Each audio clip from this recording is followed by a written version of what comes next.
Good morning, everybody. Welcome back to Mr. Christiano Reads. I'm going to continue reading Captain Underpants and the Invasion of the Incredible Naughty Cafeteria Ladies from Outer Space by Dav Pilkey. If you remember yesterday where we left off, a spaceship had landed on top of Jerome Horowitz Elementary School with 3 aliens. And then we learned that the boys were in Mr. Fide's class, and he was teaching them about some science experiments with baking soda and vinegar. And he had a volcano that he was trying to show erupt. So we're going to pick up today, and and the last part was the boys were starting to make funny recipes because they wanted to see some things happen. So let's pick up with Chapter 5. Chapter 5, Mr. Krupp's Crispy Krupp Cakes. The next morning at school, George and Harold strolled into the cafeteria and taped a festive-looking card to the kitchen door.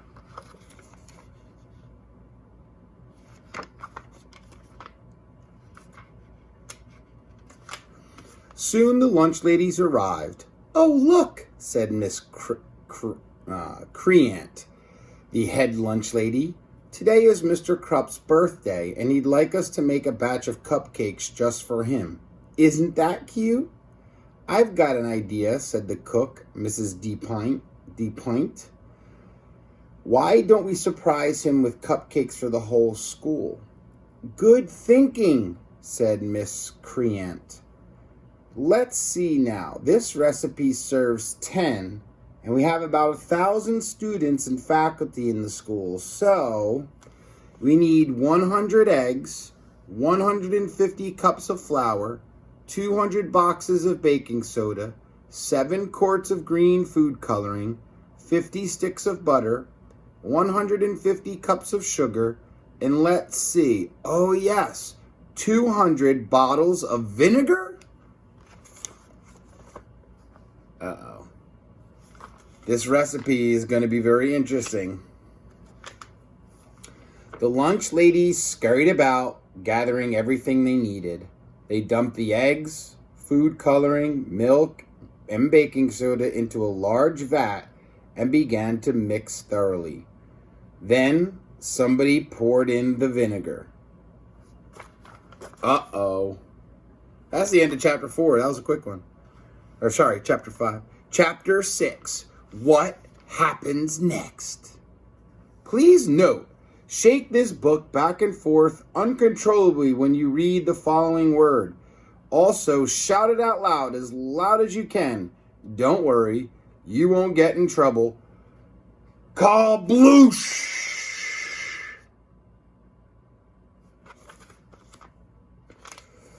Chapter 6.5. Here comes the goop. A giant wave of goop crashed through the cafeteria doors and splashed down the halls, swallowing everything in its path.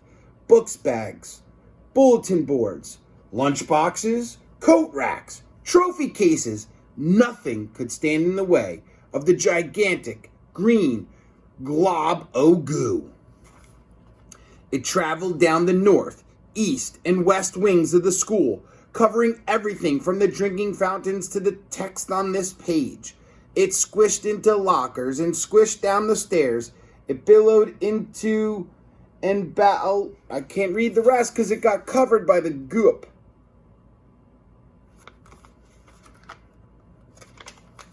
It wasn't long before the green goop began spilling into all of the classrooms. "Uh-oh," said George. "Something tells me the lunch ladies made more than just one batch of Mr. Krupp's crispy Krupp cakes. But that was their idea, not ours," cried Harold. "Speaking of ideas," said George, "I've got a good one." "What?" asked Harold. "Run!" cried George. So that's the end of chapter 6.5. Chapter 7, The Wrath of the Cafeteria Ladies. The next afternoon, as cleaning crews sorted through the sticky green hallways and sticky green classrooms, the cafeteria ladies had a meeting with Mr. Krupp in the sticky green office. "But it wasn't even my birthday!" cried Mr. Krupp. "We know you had nothing to do with this," said Miss Creant. "We think it was those two awful boys, George and Harold." "Well, duh," said Mr. Krupp, rolling his eyes. "Of course it was George and Harold. But do you have any proof?"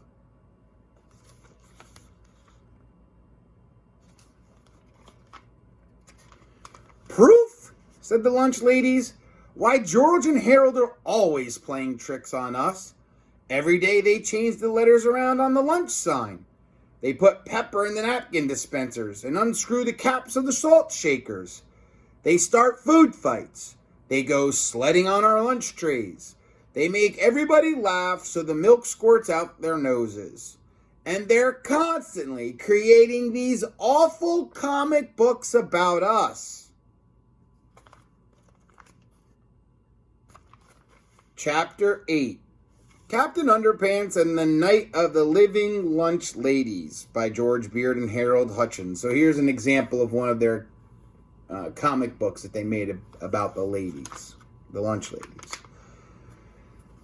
Late one Friday afternoon, the lunch ladies were cleaning the cafeteria. "There's a lot of half-eaten food in this trash barrel. We'll pour it in and we'll serve it again next week. Waste not, want not." But while they were working, the janitor accidentally locked the school for the weekend. The lunch ladies were trapped inside. They were forced to eat their own food to survive. "Pass the lips, over the gums, look out tummy, here it comes."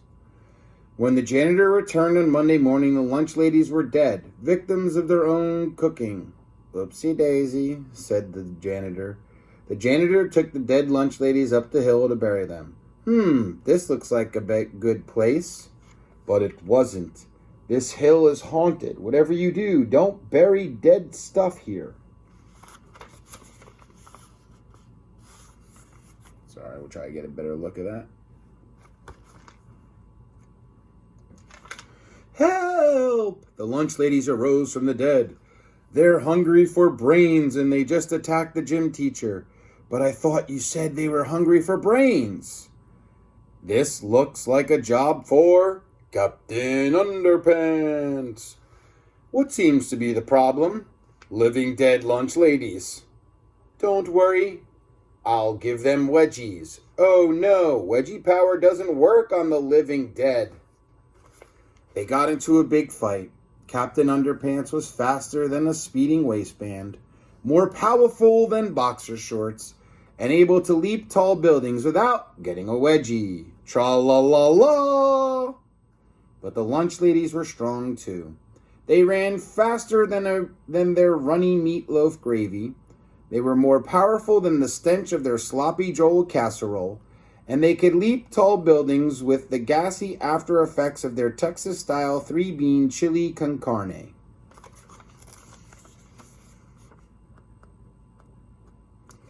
These boys are pretty inventive in terms of the things that they come up with of their stories.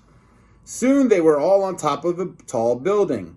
"Now we've got you, waistband warrior. Not so fast." Captain Underpants pressed a button on his utility waistband, and out popped a roll of toilet paper. "Even the dead can't escape the toilet paper of justice."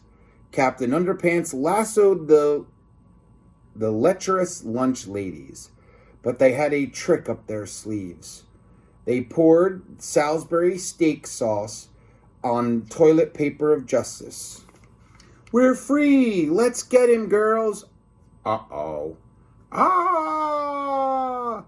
Captain Underpants tosses his toilet paper of justice. Up it went, around the flagpole, and he swung to safety. Ker-plat, splat, gush. The lunch ladies weren't so lucky. Tra-la-la-la, hooray for Captain Underpants. So the lunch ladies ended up in the trash can.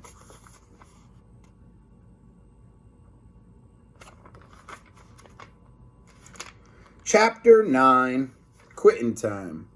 "We're fed up with these boys," cried Miss Creant. "They're always making fun of our cooking." "Yeah," said Mrs. DePoint.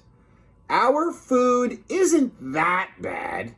I ate here once and I hardly got sick at all." "Well, I can't punish them if we don't have any proof," said Mr. Krupp. "Fine," said the lunch ladies. "Then we quit." Uh-oh. No cafeteria ladies means no lunch. What could possibly go wrong with that? Ladies, cried Mr. Krupp. "Be reasonable. You can't just quit on such short notice." But the lunch ladies didn't care. They marched right out of Mr. Krupp's sticky green office, and that was the end of that. "Rats!" cried Mr. Krupp. "Now where am I going to find 3 lunch ladies by tomorrow morning?" Suddenly, there was a knock on Mr. Krupp's door. 3 very large women wearing lots of makeup walked into the office. "Hello," said the first woman. "My name is, Zorxetta. These are my sisters Claxetta and, Jennifer Etta. We've come to apply for jobs as cafeteria ladies." Uh-oh. Do those 3 people look familiar? They have similar names to some people we learned earlier in the story. "Wow," said Mr. Krupp. "Do you have any experience?" "No," said Claxetta. "Do you have any credentials?" asked Mr. Krupp. "No," said Zorx Etta. "Do you have any references?" asked Mr. Krupp. "No," said Jennifer Etta. "You're hired," said Mr. Krupp. "Wonderful," said Jennifer Etta. "Now our plan to take over the world is, our plan to feed the children healthy, nutritional meals is underway." The 3 new lunch ladies laughed horribly. Then they left Mr. Krupp's office and got started preparing the next day's lunch menu. So there you have it, your 3 new lunch ladies. "Well, that was easy," said Mr. Krupp. "Now to take care of George and Harold." So Mr. Krupp hired 3 new lunch ladies after our lunch ladies quit. And let's see what's going to happen. Chapter 10, Busted. George and Harold were in study hall when they heard the dreaded announcement over the intercom. "George Beard and Harold Hutchins, please report to Mr. Krupp's office immediately." "Oh no," cried Harold. "We're busted." "No way," said George. "Remember what happened yesterday? Was not our fault. We did not do it, and it was an accident."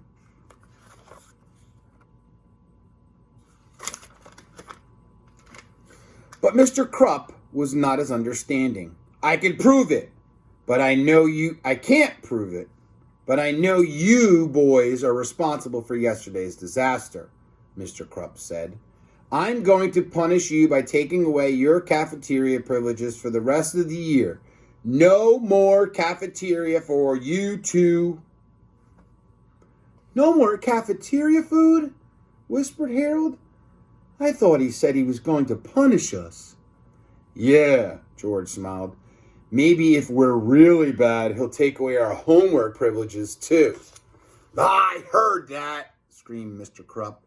"From now on, you boys are going to have to pack your own lunches and eat in my office so that I can keep an eye on you."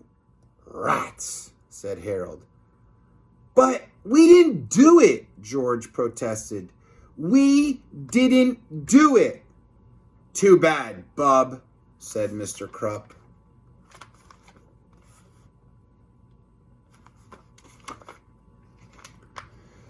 "Boy," said George, "this is probably the first time we've gotten into trouble for something we didn't do. Unless you count all those times we didn't do our homework," said Harold.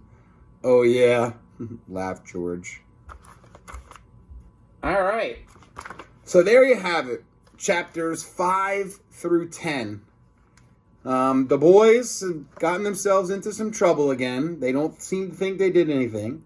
Mr. Krupp has had to hire 3 new cafeteria ladies because the cafeteria ladies are mad that Harold and George are constantly making fun of them and their food, and that nothing was done when the boys made these cupcakes and the ladies followed it and it made a mess in the school.